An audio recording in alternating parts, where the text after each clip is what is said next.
नमस्कार मंडळी. आज संडे असल्यामुळे जरा लेटच उठलं आहे आणि अंथरूण काढूचा लागता नाही म्हणून ब्लँकेट भावावरच टाकून नानीकडे जाऊन बसले. बघते तर काय बाबा काली फोडत होते. कालियेच्या वासन राहावलं नाही निमित्त ती खाऊक बसले.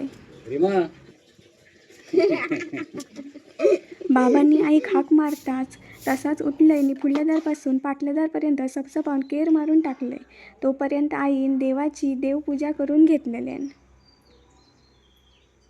मी आपल्या देवावर पाणी ओतत तसा 2 मिनिटात न्हाऊन बाहेर इलंय आणि तोंडार वाशी शिरा मारले. तरी पण आमच्या घरचो महापुरुष काय उठलो नव्हतो.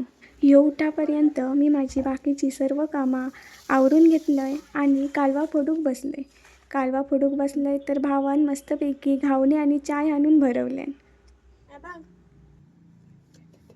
घावण्यासोबत कोणी कालवा खाल्लेले दोघांनी पण कालवा आणि चाय खाल्लं आणि सपसपावून कालवा फोडून घेतलं. कालवांका कांदा टोमॅटोची फोडणी देऊन झणझणीत भाजी तयार केली. भाजी झाल्या दोघांनी ताटा घेतलं आणि जेवूक बसलं आधी.